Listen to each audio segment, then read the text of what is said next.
All right, GG. This is unusual territory for us. We are back with an emergency podcast. All things Australian Women's Ice Hockey League, a league that we love, because there's been some big news. This is the weekly wraparound. We are part of the Hockey Hype Australia podcast network, the AWIHL's favourite podcast, the weekly wraparound, because we have some massive news in terms of the teams, the league, expansion clubs coming in. We do have a special guest too that is going to be joining us in a second. But what's happening, GG? Well, it's good to be back. It's been a little while, I think, since the weekend after finals, or the week after finals was the last time we did a weekly wraparound. Of course, we've got the AI season underway at the moment, but we do have some comments in the chat. Volrath 2002, Sean O'Connor. This is so exciting. It is, Sean. Phil Taylor, second comment. It's an improvement from yesterday or the day before when he was fourth in the comments. Evening, Phil Taylor. Alita Jakovitz, I believe, with the 3 duck emojis, and Sean O'Connor running 2 accounts here, doubling the numbers. Best news in the world of Australian ice hockey. And welcome, Georgia Carson. I'm back. Hopefully people seen that intro, GG, that we had at the start. Bit of Mighty Ducks going on there. Georgia, how are you? We've got some massive news, obviously, that broke yesterday with the Melbourne Ducks being the 6th expansion club in the Australian Women's Ice Hockey League. How are you feeling as a Ducks person? It must be exciting. Yeah, I mean, the day has been much nicer than yesterday. Yesterday, I was sort of living in a world of anxiety and not knowing, and we understood that the meeting with Ross and AWIHL and IHA was last night, and I think a lot of us were sort of just sitting in that anxiety all day, and it was nice to sort of hear from Ross later that evening, and I think elated is probably the number one word that I would use. We all sort of were together, and that was nice that we were able to hear it together, and yeah, it's exciting. It's good to get the nod, and we're keen to get back into it. It's only going to be a quick podcast, this one, GG. We're not going to be an hour long. We just wanted to talk about the great news of the Ducks. But what were your first thoughts, GG, when you heard the news? I thought it was fantastic. We obviously followed the Ducks during their exhibition rounds this year with the 6 games, and getting the win against the defending champion Sydney Sirens as well. And we talked Georgia on the weekly wraparound a few months ago about what it was like for that first goal to be scored and what it meant to the team. So I think it's been. I was just happy because you get to know the people involved, and you obviously with Georgia, who was escorting us around through AWIHL finals, giving us an all access experience. You get to know some of the people involved with the Ducks, and you're cheering for them genuinely. So I was over the moon when I saw the news. It's so good, and that jersey, the Ducks jersey, is sick. It would be a crime not to have the Ducks jersey in the league. But we do have just a few comments. Sean O'Connor, yeah, Georgia is back in the house. Some love for you, Georgia. Well deserved. Good for hockey from Phil Taylor, the country's best photographer. And Andrew John Egan, great news. The derby will be a ripper, won't it? That'll be sick. And then Sean O'Connor, I see you changing your jersey in the background, GG, to an AWIHL one again. Eagle eyes, Sean. Eagle eyes. It's all in the details. Just on the derby, that's a good point from Andrew Egan. That's one of the big things that I am going to love about this. Not just the derby, but a genuine crosstown derby with 2 separate rinks, 2 separate homes. We did sort of touch on this in the last time you were on, Georgia, but how massive do you think it will be for hockey in Melbourne/Victoria? I think the different rink thing is actually going to be a big thing because we haven't had that before in the men's. So like, as you know, both boys teams play out of the same home. And I think giving us turf of our own, I think, is going to give us a little bit of an edge when we do play there. It's just like we talked about last time, the fans are different, the arena's different, the vibes are different. So I think having that opportunity to have our home base is going to be big. And I think the only thing that can happen is good things in terms of growing the game and bringing more young people into the sport, or even beginners at an older age. I think the more exposure, the better. And in terms of women's hockey, I think more hockey is good hockey. Obviously, you want to see more competition, more people playing. For women's hockey as well, it seems to be growing, women's hockey. So how big is this for another pathway for hockey players? Not just in Melbourne either. There could be hockey players from around Australia that want to play for the Ducks. Yeah, it's huge.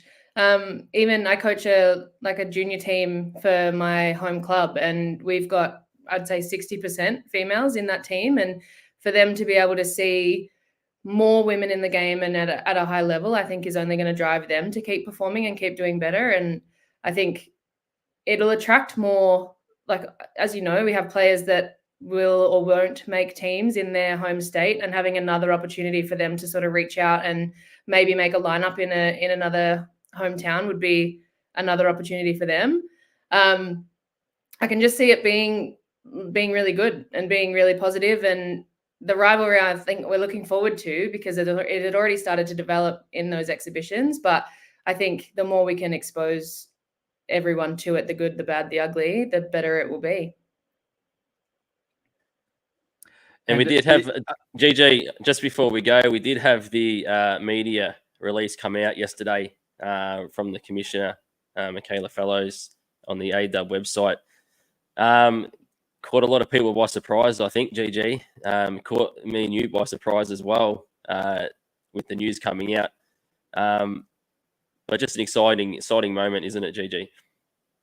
Yeah, I did have a couple of questions. I don't know if you'll be able to answer them, Georgia, but because there's the comment about 6 induction games, and I know that the AWIHL, they didn't classify them as, you know, AWIHL exhibition games. What happened this previous season, they were kind of, you know, the Ducks organized things and they were all played out of Ice HQ.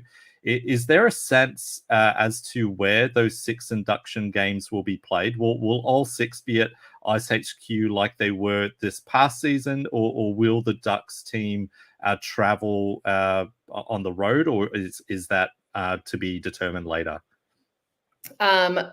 I will toe the line a little bit. I don't know how much I'm supposed to divulge, but we're going on the road, which is really exciting. Getting to sort of take our game into someone else's barn is going to be huge.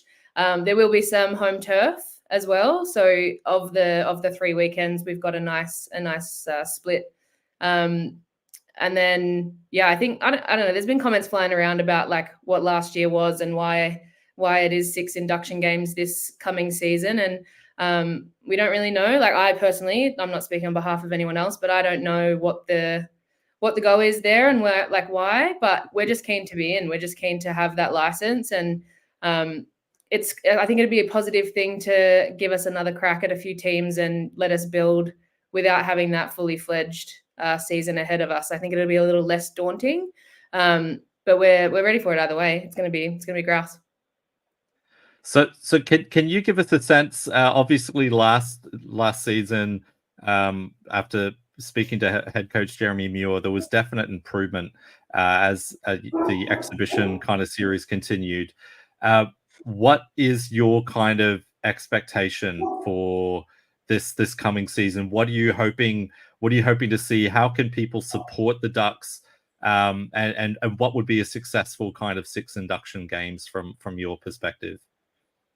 I think, like, in an internal perspective, I think engaging in other staff to sort of help us run like a more sort of ready to go professional national representative team. So things like S&C, nutrition, things like that, things that we have had in the league before, that will really help us to just put a more professional foot forward. Not that it wasn't before, but we can definitely engage other parties in helping us put our best forward. And I think in terms of support, I think just being around and not sort of looking at us as the second Melbourne team, but potentially an equal eventually once we get our feet under us. And I think making sure that everything is sort of positive around the group, we can really make an impact there.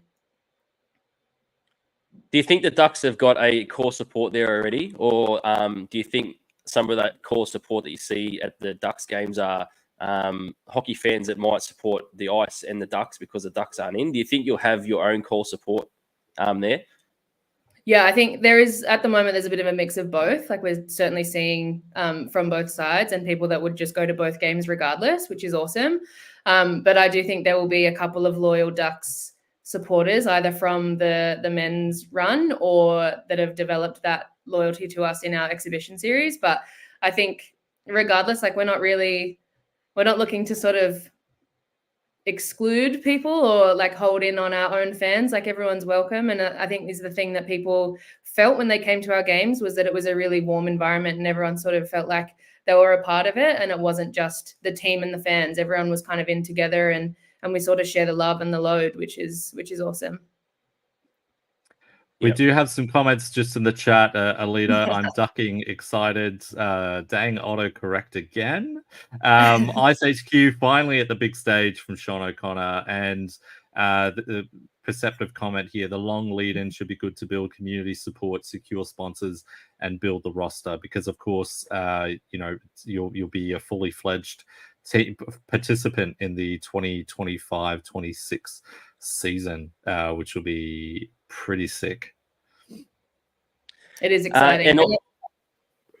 Sorry, I don't cut you off. It's your show. No, you're right. I think imports is a big question mark too, right? Like you don't know that you want to bring him in for just 3 rounds, so it gives us a good time to reach out to imports and put things in place to support them coming over and things like that. The support from like IHA, AWIHL has been huge too. So like Michaela and Kylie were big drivers behind that. So I think if we can sort of keep that relationship building and maybe they've got connections for imports or they've got connections in other things, we can sort of branch out, and that exhibition year or like the induction year will give us time to get all of that under us before we take it on. GG and I have been big supporters of Ice HQ for a long time. They do a lot of good stuff out of there. And this is just another bit of good news that keeps rolling out of there. We had the Nathan Walker news as well recently, which is a big get for Ice HQ. I'm not sure if you can answer this, but how much work has gone into getting to this point from people like Ross and Jamie and stuff out of Ice HQ? Because it's just rolling on to more positive things from that arena. I think like I personally and the team will only ever see the top layer of it. We won't ever know how much truly has gone into it. We get a sense of it the way that Ross sort of spoke to us last night. You could see the pride in him and like the emotion behind it. And I think that speaks to how much effort he has put in and how hard it has been for us to get it off the ground. But the dedication of everyone is unquestionable. Like we know that they're there for us, and it's not about them per se. Like they want us to get the best out of it and stuff. So I think that's really evident for us, but we'll only ever see a fraction of it.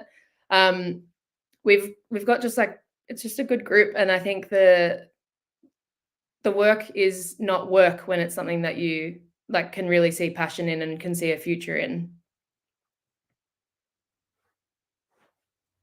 Yeah, no, we look forward to coming down to Ice HQ and having you give us access to different places to be able to cover. Like I think that the in-game production that Ice HQ did at the exhibition games was really cool. One of the things that I really enjoyed was the interviews during the intermission. They really try to drive that fan engagement, which I think is so cool.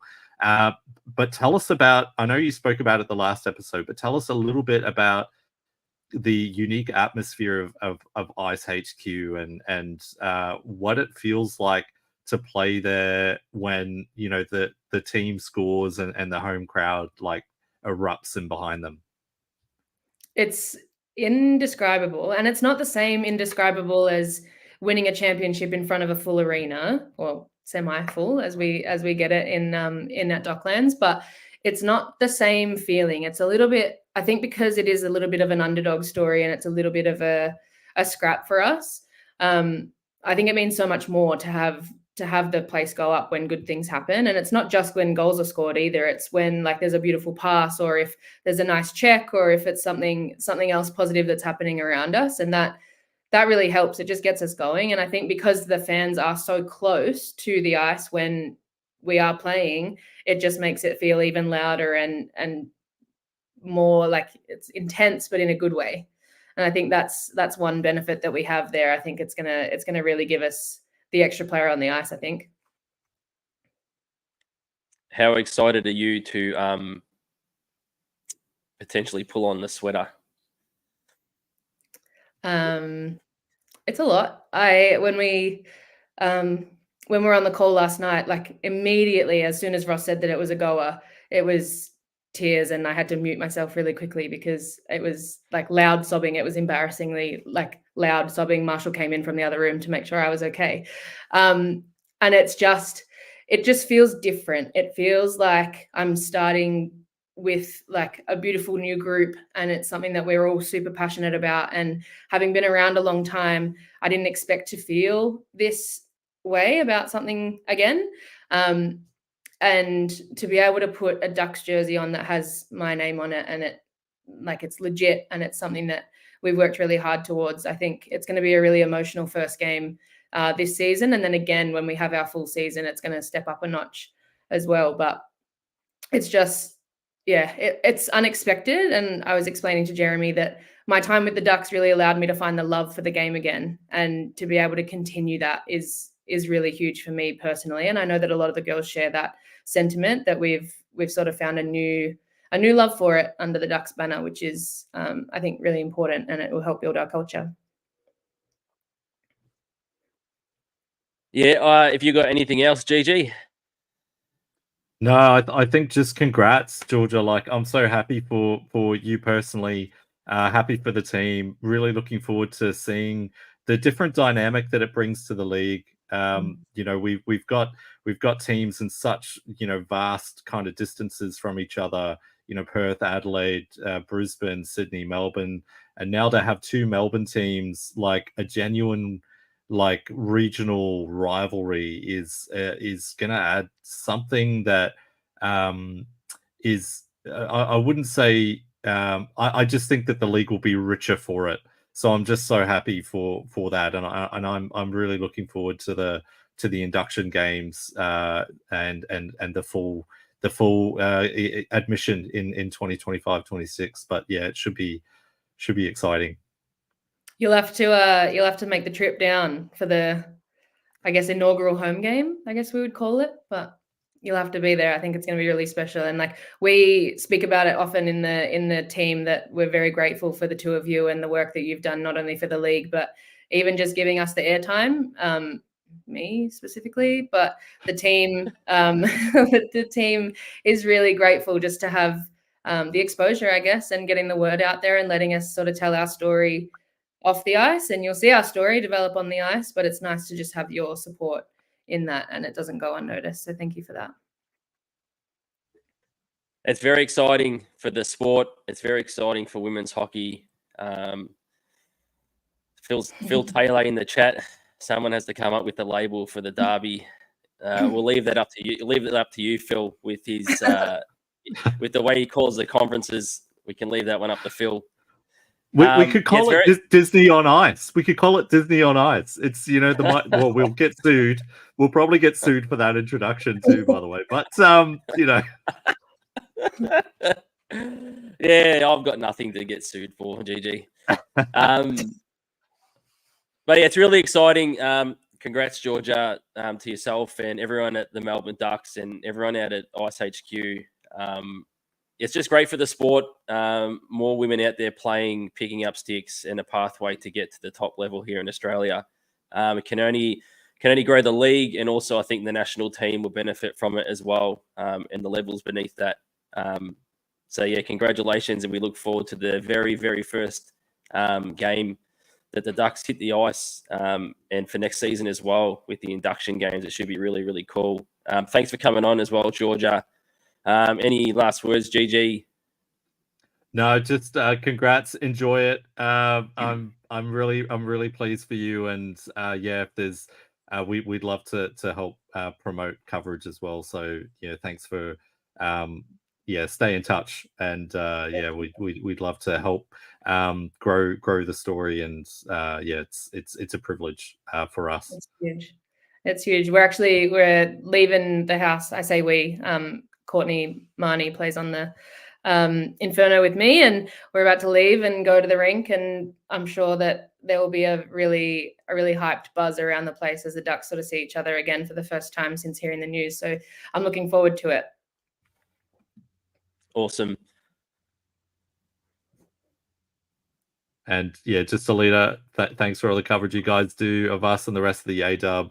I met Alita at AWIHL finals, I think, and was just a fantastic person. So thank you very much, Alita. We look forward to covering as long as they allow us to. We'll keep covering. So that'll be cool. Thanks, GG. Thanks so much, Georgia, for jumping on tonight to give us a bit of an insight into the Ducks and how excited you all are. We look forward to this season, the upcoming season, and also 25-26 when it's absolutely official and the Ducks are rolling around. Thank you for everyone for tuning in. It's just a quick emergency podcast of the weekly wraparound, which is our AWIHL podcast. Everyone loves the weekly wraparound. Thanks for tuning in. Check us out at hockeyhypeaustralia.com.au. Until next Wednesday, GG, when we do our hockey night in Australia. We'll see everyone and speak to everyone then. Quack, quack, quack. Thank you. See ya. See ya.